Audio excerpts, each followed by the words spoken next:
प्यारे बच्चों नमस्कार। स्कूल मैथमेटिक्स के इस लेक्चर में मैं आपका स्वागत करता हूं और आज के इस लेक्चर में हमें एक्सरसाइज 9.3 को सॉल्व करना है बेसिकली। और एक्सरसाइज 9.3 में हम लोगों को करना क्या है बच्चों, हमें एक्सरसाइज 9.3 में फॉर्मेशन ऑफ डिफरेंशियल इक्वेशन करना है। क्या करना है? फॉर्मेशन ऑफ डिफरेंशियल इक्वेशन, यानी अवकल समीकरण को बनाना सीखना है बेसिकली, ठीक है ना, उसको व्युत्पत्ति करना सीखना है। तो किसी भी डिफरेंशियल इक्वेशन को बनाने के लिए सबसे पहले आपको एक फंक्शन की जरूरत पड़ेगी। अब ध्यान दीजिएगा कि फंक्शन में क्या आपको देखना है और कितने ऑर्डर की डिफरेंशियल इक्वेशन बनेगी, क्या प्रोसीजर होगा, उसको आप समझ लीजिए। पहले ध्यान दीजिए, लुक एट दैट। आपके पास में जो स्टेप्स आपको फॉलो करनी है उसमें सबसे पहले तो जो भी आपको फंक्शन गिवन होगा आपको देखना है कि उसमें क्या क्या है, यानी कि कितने आर्बिटरी कांस्टेंट हैं। मान लीजिए कि उस फंक्शन में 2 आर्बिटरी कांस्टेंट हैं, तो आपको इस y को कम से कम 2 बार डिफरेंशिएट करना पड़ेगा और फिर उसके बाद इसकी मदद और इस y की मदद से इस a और b को हटाना पड़ेगा और एक रिलेशन बनाना पड़ेगा जिसमें y हो सकता है, y डैश हो सकता है, x हो सकता है, y डबल डैश हो सकता है, लेकिन a और b नहीं हो सकते। तो जब वो a और b हट जाएंगे और वो संबंध आपके पास में आ जाएगा, वो इक्वेशन आपके पास में आ जाएगी, तो वही आपकी डिफरेंशियल इक्वेशन होगी। यानी कि अल्टीमेटली बस आप ऐसे समझ लीजिए कि जितने आर्बिटरी कांस्टेंट होंगे उतनी बार आपको डिफरेंशिएट करना है और इन आर्बिटरी कांस्टेंट्स को हटा देना है। समझ में आ गई बात? ठीक है ना। तो जो भी डिफरेंशियल इक्वेशन बनेगी वही आपकी डिफरेंशियल इक्वेशन होगी। यही है तरीका डिफरेंशियल इक्वेशन फॉर्मेशन का। समझ में आया? अब हम एक्सरसाइज 9.3 करेंगे तो आपको समझ में आएगा कि बेसिकली हम लोगों को करना क्या है और कैसे करना है। आई रिपीट अगेन कि आपने पिछली एक्सरसाइज जब सॉल्व करी थी तो उसमें कुछ क्वेश्चंस ऐसे करे थे जिसमें आपने फंक्शन से डिफरेंशियल इक्वेशन बनाई थी, लेकिन वहां पर आर्बिटरी कांस्टेंट या स्वैच्छिक चर नहीं थे। लेकिन यहां पर स्वैच्छिक चर होंगे जिनको आपको हटाना पड़ेगा, चाहे प्रतिस्थापन करके यानी कि सब्स्टिट्यूशन करके, चाहे एलिमिनेशन करके। क्लियर बेटे? राइट। अब इसके बाद में हम सबसे पहले पढ़ते हैं कि क्या लिखा हुआ है। उसमें लिखा है in each of the exercise 1 to 5 form a differential equation representing the given family of curve by eliminating arbitrary constant a और b, यानी arbitrary constant a और b को हटाकर हमें differential equation बनाना है। क्लियर? यहां पर एक वर्ड आया है बेटा, family of curve। तो वास्तव में ये जो दिए होते हैं फंक्शन जिनमें ये arbitrary constant होते हैं, ये फंक्शन वास्तव में कर्व होते हैं। ये तो आपको पता ही है कि उनका ग्राफ बनाया जा सकता है। तो इसमें अगर हम a और b की वैल्यू बदल दें तो वो जो फंक्शन है अपना थोड़ा सा पोजीशन चेंज कर देता है। क्या कर देता है? पोजीशन चेंज कर देता है, लेकिन शेप उसका वैसे ही रहता है जैसा कि नॉर्मली रहेगा। ठीक है ना। तो हर a और b के पेयर के लिए अलग अलग शेप बनेगा उस किसका? फंक्शन का या कर्व का। तो वो जो कर्व होता है वो एक फैमिली होती है, कई सारे कर्व होते हैं उसके साथ में, और जो कि डिफरेंशियल इक्वेशन बनाने में हमारी मदद करता है। और किसी डिफरेंशियल इक्वेशन का जो जनरल सॉल्यूशन होता है वो भी एक फैमिली ऑफ कर्व होता है, यानी कि वो एक फंक्शन को रिप्रेजेंट करता है जिसका कि ग्राफ बनाया जा सकता है और हर ए बी के लिए अलग अलग ग्राफ बनाए जा सकते हैं। क्लियर? चलिए अब आगे बढ़ते हैं और इसमें लेते हैं हम क्वेश्चन नंबर 1, जिसमें ए और बी को एलिमिनेट करके हमको क्या निकालना है? डिफरेंशियल इक्वेशन बनानी है। Let's start. जैसे क्वेश्चन नंबर 1 जो दिया हुआ है हम लोगों को एक्सरसाइज का, इसको मैं मिटा देता हूं, प्रोसेस आपको समझ में आ गई होगी। क्वेश्चन नंबर 1 में दिया है x upon a plus y upon b is equals to 1। I think 1 ही दिया हुआ है। इसकी मदद से आपको डिफरेंशियल इक्वेशन बनानी है। तो इसमें कितने आर्बिटरी कांस्टेंट दिख रहे हैं? 2, a और b। तो इसमें नॉर्मली आपको 2 बार डिफरेंशिएट करना पड़ेगा। तो जब आप इसको डिफरेंशिएट करोगे बेटे x के रिस्पेक्ट में, तो ये आ जाएगा 1 upon a plus y dash upon b is equals to 0। हाँ या ना? Yes sir. राइट। और जब आप इस डिफरेंशियल इक्वेशन को एक बार और क्या कर दोगे? डिफरेंशिएट कर दोगे, तो आपको क्या मिल जाएगा? आपको मिल जाएगा अगर हम इसको एक बार डिफरेंशिएट ही करें और यहां से 1 अपॉन a की वैल्यू को निकाल कर यहाँ पे सब्स्टिट्यूट करें तो फायदा होगा नहीं होगा। एक काम करते हैं, एक बार और डिफरेंशिएट कर देते हैं। तो 1/a 0 हो जाएगा, ये बन जाएगा y डबल डैश अपॉन में b बराबर 0, तो जिसको हम लिख सकते हैं y double dash is equals to 0। So this is the required differential equation for question number 1। अब जो क्वेश्चन नंबर 2 है, क्वेश्चन नंबर 2 हमसे कहता है y square is equals to a bracket में b square minus x square, b square minus x square. अब इसको भी डिफरेंशिएट करते हैं हम, हमें a और b को हटाना है बेटा, है ना, कैसे भी करके। तो a और b को कैसे हटाना है, आइए जरा उसके ऊपर हम लोग चर्चा करते हैं। तो जब हम इसको डिफरेंशिएट करेंगे तो ये आ जाएगा 2y y dash is equals to a, इसको डिफरेंशिएट करोगे तो हो जाएगा 0 और एक्स स्क्वायर का हो जाएगा माइनस का 2x। यस और नो? तो आपके पास में आ गया this is equals to minus 2ax, हाँ या ना? यहां से आपका 2 से 2 दोनों तरफ से कट जाएगा और आपके पास आ जाएगा y into y dash is equals to minus ax। ठीक है ना? अब look at that, minus ax आ गया। अब इसके बाद में बेसिकली b तो अपना हट गया है, अपने को हटाना है a।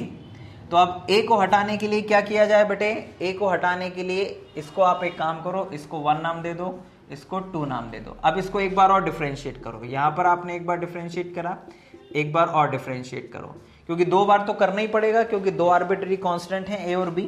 तो इसको जब डिफरेंशिएट करोगे तो y double dash plus y dash into y dash बराबर, इसको डिफरेंशिएट करोगे बेटा तो कितना आ जाएगा? कहना सर ये आ जाएगा माइनस का a, क्योंकि x का 1 हो जाएगा, राइट। लेकिन a तो अभी भी बना हुआ है इसमें, तो अब a को हटाने के लिए क्या करें? तो कहना सर एक काम करते हैं, जो बाय 2 अपन लोग क्या कर सकते हैं, a बराबर लिख सकते हैं y डैश अपॉन में माइनस का x, हाँ या ना? तो अगर इस a की वैल्यू को उठाकर यहां लिख दें तो अपने को क्या मिल जाएगा बेटे? अपने को मिल जाएगा, यहां से माइनस a की वैल्यू निकाल लेते हैं, तो माइनस a बराबर आ जाएगा y double dash plus y dash का whole square is equals to minus a की जगह लिख सकते हैं y डैश अपॉन में कितना बेटे? अपॉन में x। क्रॉस मल्टीप्लाई कर दो या इतना भी अगर छोड़ दोगे तो यही आपकी क्या हो जाएगी? डिफरेंशियल इक्वेशन हो जाएगी, है ना? क्रॉस मल्टीप्लाई कर सकते हो आप, चाहो तो x का मल्टीप्लाई कर दो तो ये हो जाएगा x y double dash plus y dash का whole square minus y dash is equal to 0। यही आपका आंसर हो गया। समझ में आया कि नहीं आया? y डैश का मतलब dy बाई dx और y डबल डैश का मतलब d2y बाई dx स्क्वायर। कोई डाउट? ठीक, हमारा उद्देश्य क्या है? a और b को हटाना, ठीक है। अब इसके बाद में आते हैं हम लोग क्वेश्चन नंबर 3 के ऊपर। तो क्वेश्चन नंबर 3 हमसे कहता है y is equal to a e to the power 3x और b e to the power minus 2x, है ना? यही क्वेश्चन है बेटे। Third, y is equal to a e to the power 3x plus b e to the power minus 2x।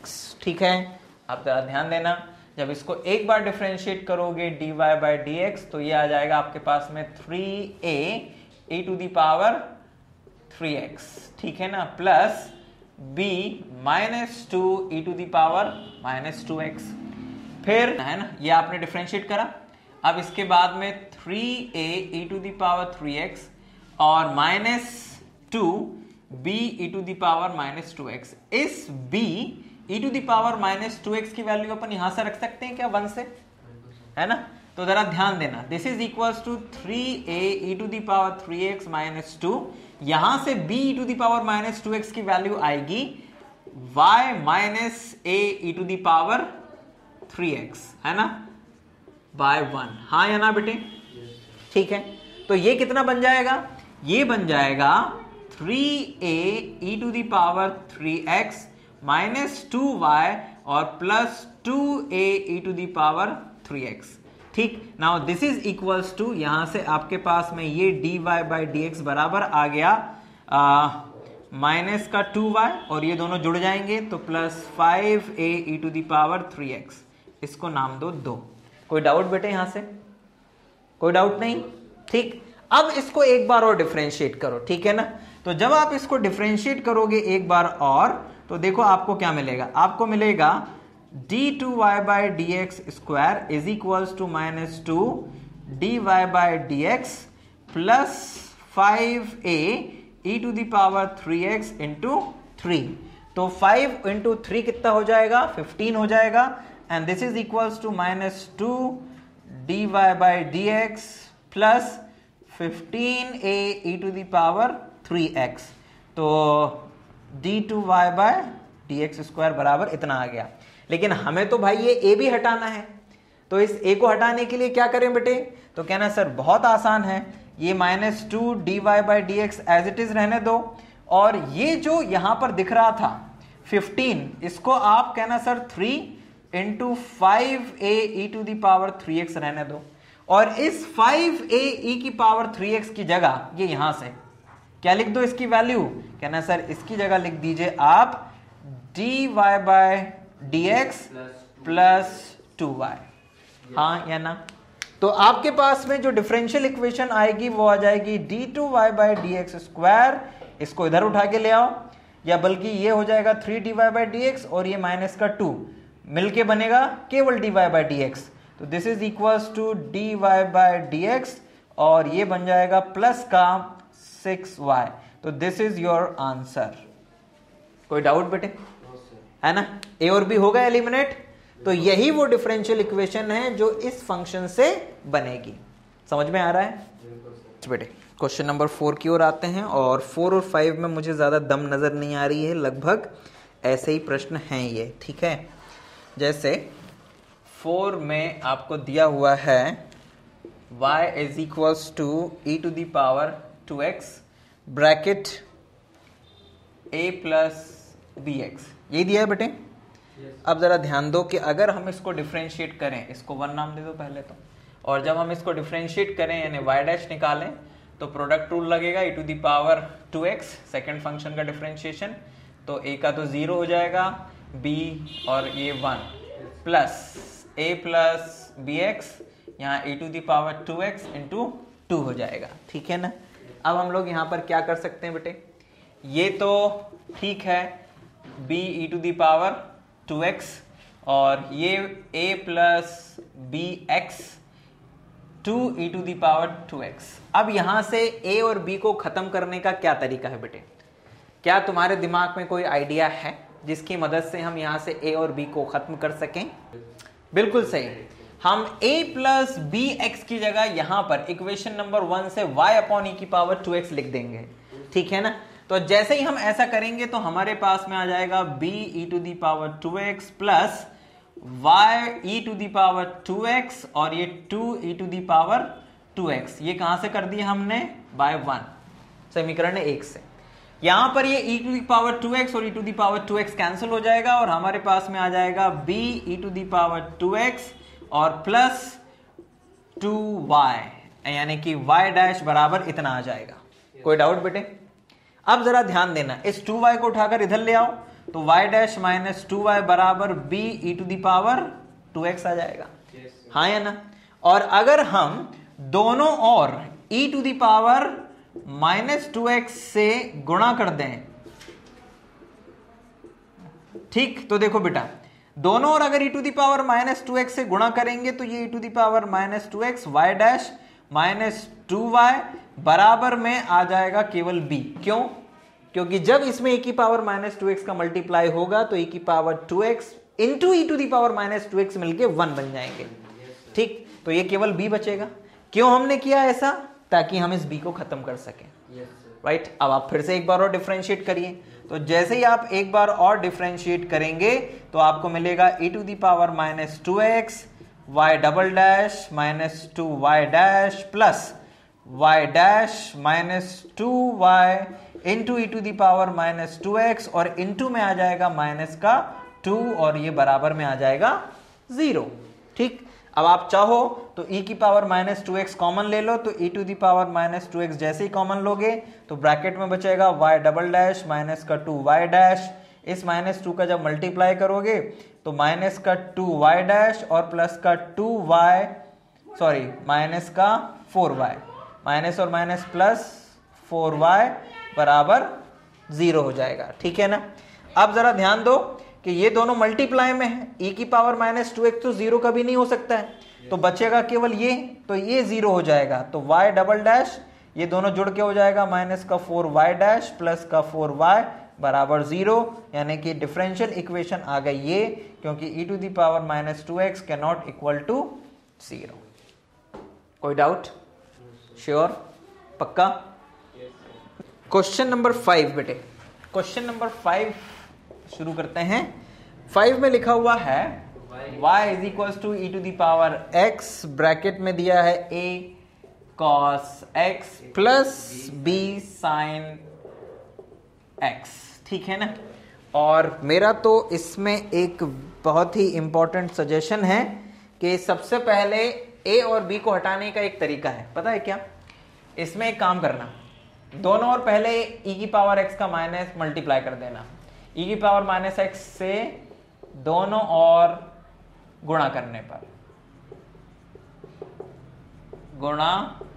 पर multiply both side by e to the power minus x।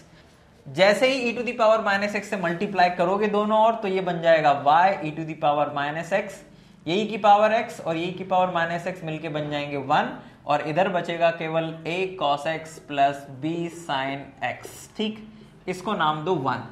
अब जब आप इसको डिफरेंशिएट करोगे ना बेटे, तो इसे डिफरेंशिएट करोगे तो यहां प्रोडक्ट रूल लगेगा, y e to the power minus x into minus 1 plus e to the power minus x y dash बराबर, और इसे डिफरेंशिएट करोगे तो क्या आएगा, cos x का डिफरेंशिएशन होता है माइनस साइन x, तो ये बन जाएगा a minus a sine x, और ये बन जाएगा b cos x। ठीक है ना। ये एक बार आपने डिफरेंशिएट किया तो ये आ गया आपके पास में।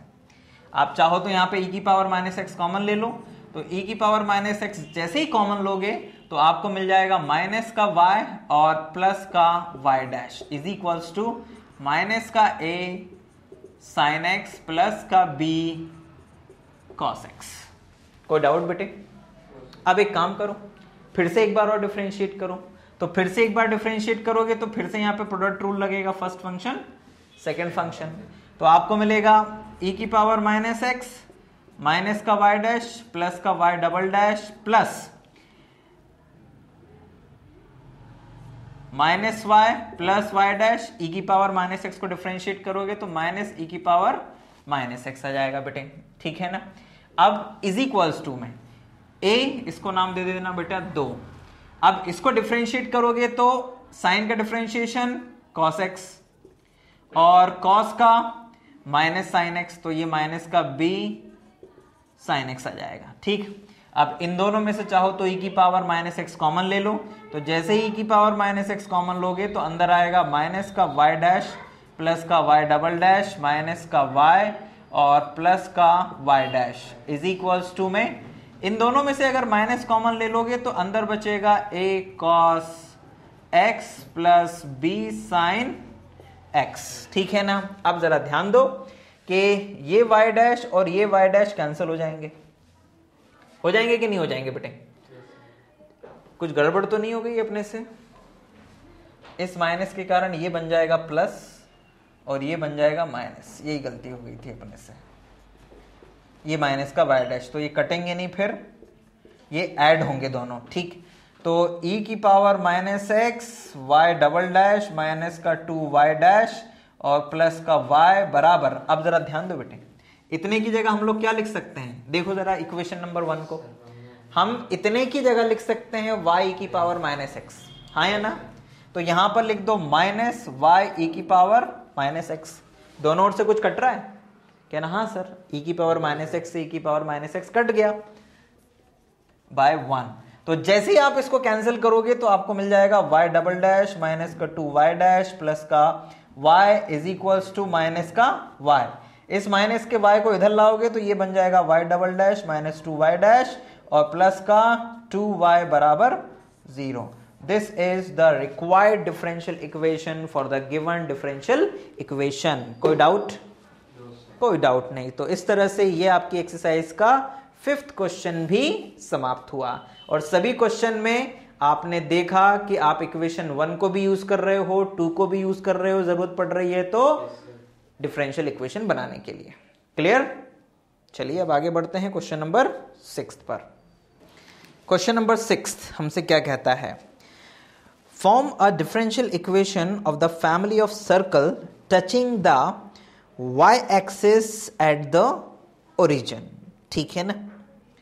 ठीक, राइट। यानी कि हमें उन डिफरेंशियल इक्वेशंस की हमें उन फैमिली ऑफ सर्कल के लिए डिफरेंशियल इक्वेशन बनानी है जो कि y एक्सिस को ओरिजिन पर क्या कर रहे हैं? टच कर रहे हैं। ठीक है ना? यानी कि लुक एट दैट, पहले इस क्वेश्चन को समझना पड़ेगा आपको, क्योंकि पहले आपको इक्वेशन बनानी पड़ेगी, वो फंक्शन बनाना पड़ेगा जिससे डिफरेंशियल इक्वेशन बनानी है।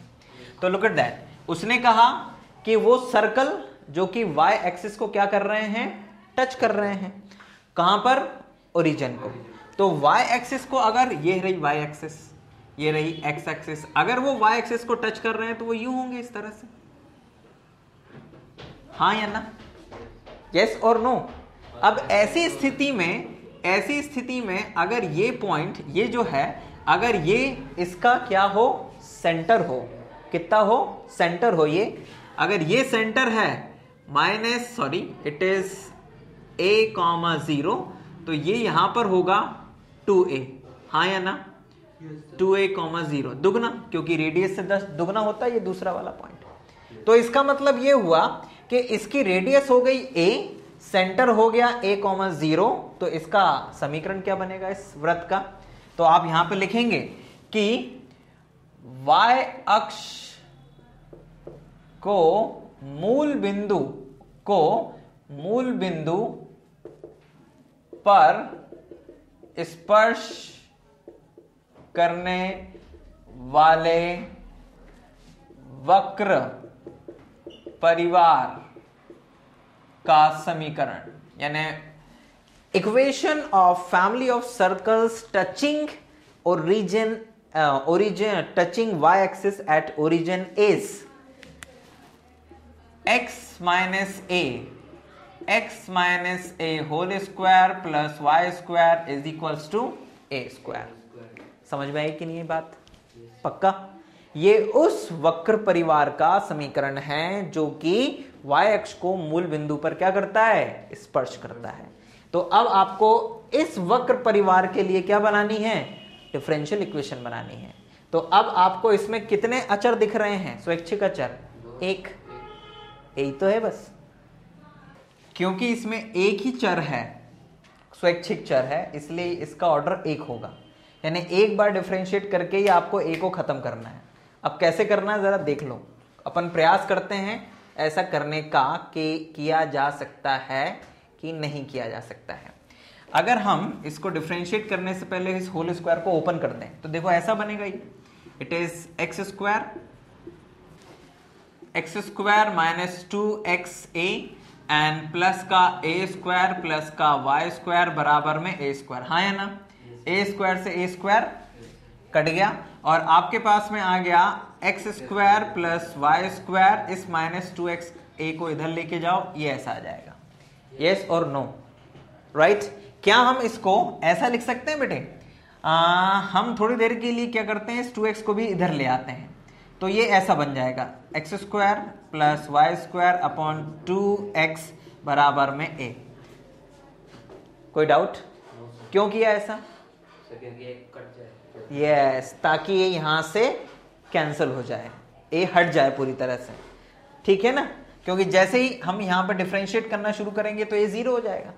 अब इसको आप डिफरेंशिएट कर दो, तो जैसे ही आप इसको डिफरेंशिएट करोगे तो आपको सबसे पहले इधर पे डिवाइड रूल लगाना पड़ेगा। तो ये 2x का होल स्क्वायर यहां पर आएगा कितना? यहां पर आ जाएगा 2x, और फिर इसको डिफरेंशिएट करोगे तो ये हो जाएगा 2x plus 2y y dash minus ये हो जाएगा फिर x² प्लस वाई स्क्वायर, और इनटू में आ जाएगा 2x का डिफरेंशिएशन 2 इज इक्वल्स टू में 0, क्योंकि a का डिफरेंशिएशन 0 होता है। ये 2x स्क्वायर होल स्क्वायर इधर जाके इसको भी आप चाहो तो 0 कर सकते हो, क्रॉस मल्टीप्लाई करके, ये इधर 0 में मल्टीप्लाई होके, तो आपके पास में फाइनली बचेगा इट इज 2x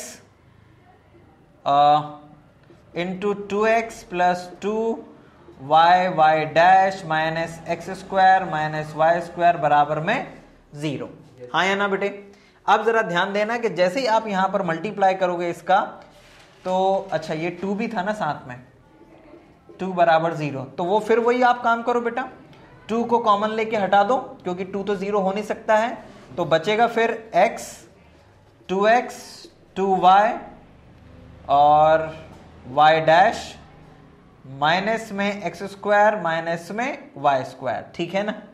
अब इज इक्वल्स टू 0, अब इस x का अंदर मल्टीप्लाई करो तो ये बन जाएगा 2x square plus 2xy y dash और माइनस का x स्क्वायर माइनस का y स्क्वायर बराबर 0। यहां पर अब आप क्या काम करो बेटे, ये तो हो जाएगा 2xy dash minus 2x square में से एक x स्क्वायर माइनस होगा तो ये x स्क्वायर और ये माइनस का y स्क्वायर बराबर 0। यही आपका आंसर है और यही आपकी डिफरेंशियल इक्वेशन है। कोई डाउट? श्योर? समझ में आया कि नहीं आया? एक तरीका और हो सकता था कि आप यहीं पर डिफरेंशिएट कर देते और जब यहां पे x को डिफरेंशिएट करके 2a बचता तो इसे इक्वेशन नंबर 1 बना के यहां से 2a की वैल्यू इधर रख देते, तो भी आपका काम बन जाता, राइट? तब भी आपके पास में यही डिफरेंशियल इक्वेशन आती, ठीक है? तो नोट कर लीजिए। अब 7 देखो बेटा, 7 में क्या लिखा है? Form the differential equation of the family of parabolas having vertex at origin and axis along positive y-axis।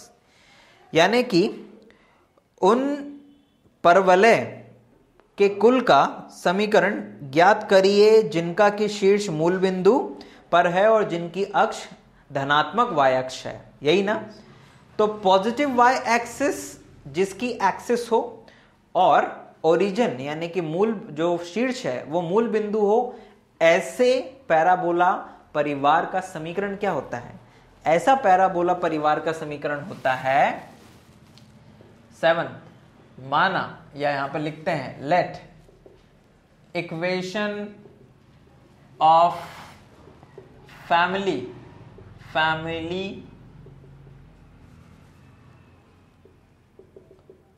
Of parabola, यानी कि परवलय कुल का समीकरण क्या होगा बेटे? परवलय कुल का समीकरण होगा ऐसी फैमिली, ये ऐसी वाली यू, ऐसी वाली जिसका कि अक्ष y अक्ष, सॉरी मैं y अक्ष होना चाहिए ना, सॉरी यस,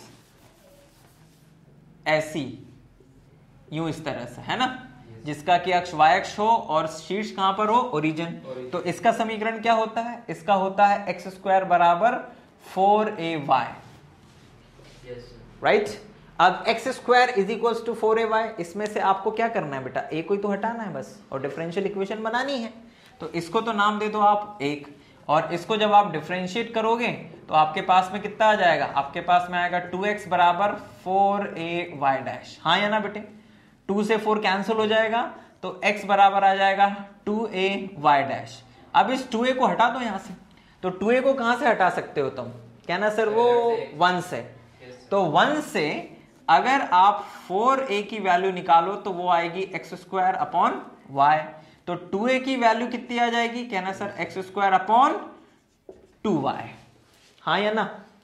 तो एक्स स्क्वायर अपॉन 2y लिख दो यहां पर, एक्स स्क्वायर अपॉन 2y और ये y dash as it is, cross multiply करोगे तो ये हो जाएगा 2xy बराबर में एक्स स्क्वायर y डैश, और यही वो अवकल समीकरण है जो इस फैमिली ऑफ कर्व को रिप्रेजेंट करता है। समझ में आया कि नहीं आया बेटे? राइट, खत्म क्वेश्चन। अब ऐसे ही क्वेश्चन नंबर जो 8वां है वो आपसे कहता है form a differential equation of the family of ellipse having the foci on y-axis and center at origin, यानी सेंटर ओरिजिन पर है और उसकी फोकी यानी उसके जो फोकस हैं वो कहां पर है? y अक्ष पर है। तो फोकी जब y अक्ष पर होते हैं तो ऐसे इलिप्स की जो इक्वेशन होती है वो क्या होती है बेटे? It is very easy. देखो वो ये होती है 8th, let equation of family of curve, यानी कि इलिप्स, बेसिकली इलिप्स की फैमिली की इक्वेशन। तो फोकी कहां पर होना चाहिए? वाई अक्ष, मतलब वो ऐसा होगा यू लंबे में, है ना। तो ऐसी स्थिति में आपके पास में जो इक्वेशन होती है बेटा वो ऐसे बनती है, देखो x square upon a square plus y square upon b square बराबर 1। और इसमें पता है क्या होता है? बी बड़ा होता है ए से। ठीक, अब आपको इसकी मदद से क्या बनानी है? डिफरेंशियल इक्वेशन बनानी है। तो इसकी मदद से डिफरेंशियल इक्वेशन कैसे बनाओगे? कहना सर इसको डिफरेंशिएट करके। तो चलो आओ इसको डिफरेंशिएट करते हैं। अब क्योंकि इसमें दो कांस्टेंट हैं ए और बी, तो इसको 2 बार डिफरेंशिएट करना पड़ेगा। ठीक है, चलो आओ करते हैं इसको 2 बार डिफरेंशिएट। और इसको डिफरेंशिएट हम कुछ इस तरह से करेंगे। कैसे बेटे? Look at that. सबसे पहले आप इसको डायरेक्ट डिफरेंशिएट करो। तो जैसे ही आप इसको डिफरेंशिएट करोगे तो एक्स स्क्वायर का तो हो जाएगा 2x अपॉन में ए स्क्वायर, वाई स्क्वायर का हो जाएगा 2y y dash upon b square बराबर में 0। यस और नो? राइट। 2 को कॉमन लेके कैंसिल कर सकते हैं, या एक काम करते हैं इन दोनों को उठाकर इधर लेके जाते हैं। तो 2y y dash upon b square बराबर में माइनस का 2x अपॉन ए स्क्वायर। 2 से ये 2 कैंसिल हो जाएगा। और एक काम करो, y वाई डैश अपॉन में x बराबर में माइनस का B square upon a square कर दो। इसको नाम दे देना समीकरण 2, इसको नाम दे देना 1। यहां तक समझ में आया कि नहीं आया बेटे? देखो जरा ध्यान से, लुक एट दैट। हमने ये minus b square upon a square को एक तरफ क्यों कर दिया पता है? ताकि अब अगर डिफरेंशिएट करें तो ये पूरा 0 हो जाए, सिंपल, और हट जाए। तो एक बार और डिफरेंशिएट कर देते हैं। तो जब आप एक बार और डिफरेंशिएट करोगे तो आपको यहां पर लगाना पड़ेगा डिवाइड रूल। तो वो ऐसे लग जाएगा एक्स स्क्वायर एक्स इंटू, यहां पर अब जब इस ऊपर वाले को डिफरेंशिएट करोगे बेटा तो प्रोडक्ट रूल लग जाएगा। फर्स्ट फंक्शन सेकंड का डिफरेंशिएशन प्लस सेकंड फर्स्ट का differentiation, bracket close, minus y y dash एक जैसे और एज इट इज, और फिर डिनोमिनेटर का डिफरेंशिएशन और x का डिफरेंशिएशन 1, खत्म, is equals to minus b square upon a square को डिफरेंशिएट करोगे तो आएगा 0। एक्स स्क्वायर को क्रॉस मल्टीप्लाई कर दोगे तो इधर जाके वो भी 0 हो जाएगा। और आपके पास आ जाएगा x y y dash double dash y dash का होल स्क्वायर इंटू एक्स और माइनस में y y dash is equals to 0। और जहां तक मेरा ख्याल है कि यही आपकी डिफरेंशियल इक्वेशन होनी चाहिए। आप एक बार क्रॉस चेक कर लीजिए। नाउ इस क्वेश्चन नंबर 8 के बाद में आते हैं हम लोग क्वेश्चन नंबर 9 पर। उसमें लिखा हुआ है form the differential equation of the family of hyperbolas having foci on x axis and centre at origin. यानी कि शीर्ष जो है, जो केंद्र है वो ओरिजिन पर हो और हाइपरबोला की फैमिली की इक्वेशन में फाइंड करनी है जिसके फोकी कहां पर होना चाहिए? एक्स एक्सिस पर होने चाहिए। तो एक्स एक्सिस पर अगर फोकी हैं तो ये कुछ ऐसा होगा, ठीक है ना। क्वेश्चन नंबर 9, ठीक है। Let the equation of family of hyperbola, मुझे लगता है कि इसकी इक्वेशन ऐसी होगी x square upon a square minus y square upon b square बराबर 1। बेटे ये स्टैंडर्ड इक्वेशन होती है उन हाइपरबोलास की जिनका कि सेंटर ओरिजिन होता है और फोकी कहां पर होते हैं? एक्स एक्सिस पर होते हैं। और मुझे लगता है कि इसको आप बिल्कुल इस तरह से कर सकते हैं। देखो अंतर ज्यादा कुछ नहीं है ना, सेम है बिल्कुल, बस अंतर कितना है? बीच में माइनस का है। तरीका बिल्कुल यही रहेगा, एक बार इसको डिफरेंशिएट कर देना, ठीक है ना, जो आए उसको राइट साइड में ले जाना, कैंसिल कर देना 2 को, और फिर इस तरह से बना लेना, और फिर एक बार और डिफरेंशिएट कर देना, आंसर आ जाएगा। ये क्वेश्चन मैं आपके लिए छोड़ देता हूं, ठीक है ना। इसके बाद में जो क्वेश्चन नंबर 10 है, क्वेश्चन नंबर 10 में आपको दिया हुआ है फॉर्म द, क्वेश्चन नंबर 10 जो है वो हमसे कहता है form the differential equation of the family of circles having centre on y axis and radius 3 units. यानी कि उन वृत्तों के कुल का हमें अवकल समीकरण ज्ञात करना है जिनका की केंद्र y अक्ष पर है और त्रिज्या कितनी है, 3 है। Centre on y axis and radius is 3 units. ये जो क्वेश्चन है जिसमें कि हमसे रेडियस तो दे दी है लेकिन सेंटर के लिए कहा है कि y एक्सिस पर है, तो y एक्सिस पर जिसका सेंटर हो और रेडियस 3 हो, ऐसे वृत्तों का जो समीकरण है वो ये होता है, उन वृत्त कुल का समीकरण जिनका केंद्र y अक्ष पर व त्रिज्या क्या हो, त्रिज्या 3 हो।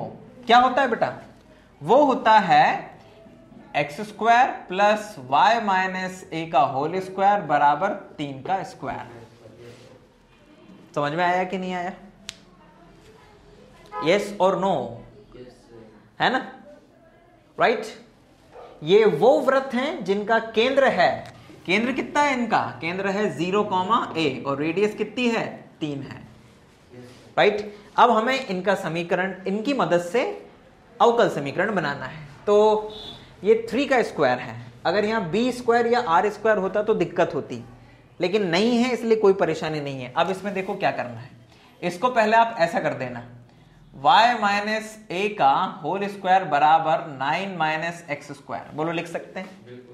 फिर क्या हम इसको ऐसा लिख सकते हैं, y माइनस ए बराबर under root of 9 minus x square.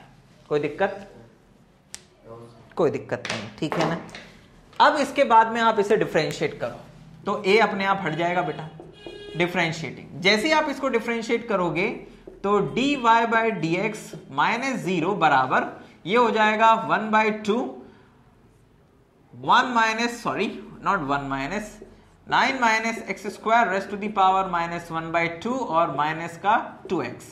ये 2 से ये 2 कैंसिल हो जाएगा और आपके पास में आ जाएगा dy by d x is equals to minus x upon under root of 9 minus x square. हाँ या ना बेटे, yes। और यही आपकी डिफरेंशियल इक्वेशन हो जाएगी, खत्म क्वेश्चन, yes। कोई डाउट? no।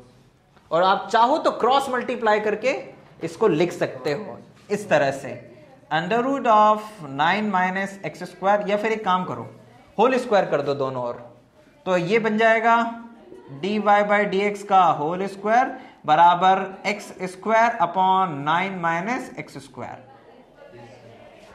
अब चाहो तो आप क्रॉस मल्टीप्लाई कर लो आसानी से, तो भी आपकी डिफरेंशियल इक्वेशन बन जाएगी। समझ में आया कि नहीं आया? क्रॉस चेक कर लो इसको एक बार।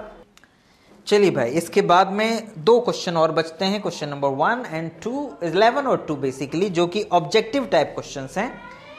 क्वेश्चन नंबर 11 हमसे कहता है which of the following differential equation has y is equals to c1 e to the power x plus c2 e to the power minus x as a general solution. तो कुछ नहीं है बेटे, ये जो y आपको दिया हुआ है इसको आप डिफरेंशिएट करिए और देख लीजिए कि कौन सा संतुष्ट होता है। जो संतुष्ट हो जाएगा वही आपका आंसर होगा। तो मैं इसको आपको शॉर्ट में करवा देता हूँ। 11वां, y बराबर दिया है c1 e की power x plus c2 e to the power minus x। y dash निकालोगे तो ये आ जाएगा c1 e की power x minus c2 e to the power minus x। y double dash निकालोगे तो c1 e की power x plus c2 e की पावर माइनस x हो जाएगा। हाँ या ना, राइट। ये माइनस एक बार और आएगा तो प्लस। अब ये किसके बराबर हो गया बेटा? कहना सर ये तो y के बराबर हो गया, तो y डबल डैश बराबर y, यानी कि y double dash minus y बराबर 0। तो देखो कौन सी डिफरेंशियल इक्वेशन है ऐसी, तो कहना सर ऑप्शन में ये ऑप्शन नंबर बी है, राइट। तो आंसर इज बी। अब आते हैं क्वेश्चन नंबर 12 के ऊपर। तो क्वेश्चन नंबर 12 हमसे क्या कहता है, which of the following differential equation has y is equals to x as one of its particular solution. यानी कि कौन सी डिफरेंशियल इक्वेशन ऐसी है जिसका कि y बराबर x एक पर्टिकुलर सॉल्यूशन हो, ठीक है ना। तो अब उसके लिए बेटा क्या करना पड़ेगा, कहना सर बहुत ही आसान सी चीज है, ये जो y बराबर x दिया हुआ है इसको हम क्या कर देंगे, डिफरेंशिएट कर देंगे, ठीक है ना। बल्कि ये पर्टिकुलर सॉल्यूशन है ना बेटा, राइट, पर्टिकुलर सॉल्यूशन है ना। तो अगर ये पर्टिकुलर सॉल्यूशन है तो ध्यान देना, इसमें सिंपल सा काम है बेटा, ये जो तुम्हें y बराबर x दिया है ना, क्योंकि पर्टिकुलर सॉल्यूशन जो होता है वो भी अपने डिफरेंशियल इक्वेशन को सदैव संतुष्ट करता है। तो y इज इक्वल्स टू जो x है इसकी मदद से y डैश निकालोगे तो 1 आएगा, और y डबल डैश यानी कि एक तरह से dy बाय dx निकालोगे तो 1 आएगा, और d2y बाय dx स्क्वायर निकालोगे तो 0 आ जाएगा, हाँ या ना। ये दोनों मानों को इस डिफरेंशियल इक्वेशन में रख के देखो और y बराबर x को भी रख के देखो कि कौन सी संतुष्ट हो रही है। जैसे कि जो पहली वाली है अगर उसमें रखोगे तो पहले बनेगा 0 minus x square into 1 plus x into y की जगह x लिख दोगे बराबर x, तो ये एक्स स्क्वायर कट जाएगा, बराबर में x आएगा क्या, नहीं आएगा, तो पहले वाला तो आंसर नहीं है।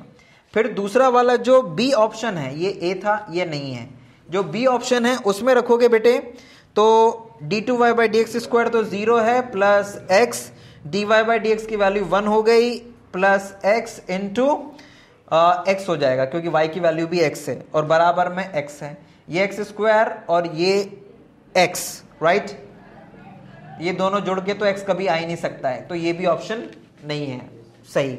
फिर सी के ऊपर आते हैं, सी में लिखा हुआ है d2y बाई डी स्क्वायर, तो उसकी जगह आ जाएगा 0, minus x square d2y by D की जगह आ जाएगा 1, प्लस x y की जगह आ जाएगा फिर x बराबर में 0। तो ये सही दिख रहा है because x square minus x square बराबर 0, this is the right answer. यानी इसका ऑप्शन नंबर कौन सा सही है बेटा, सी, ठीक, डी तो वैसे भी नहीं आ सकता है। तो इस तरह से ये आपकी एक्सरसाइज 9.3 भी कंप्लीट हुई और आई होप कि आपको ये एक्सरसाइज समझ में आई होगी। फिर भी कोई डाउट या क्वेरी आती है तो आप ईमेल के माध्यम से हमसे पूछ सकते हैं, ठीक है। हम जल्दी नेक्स्ट एक्सरसाइज में फिर आपके सामने उपस्थित होंगे। Thank you very much for watching this video.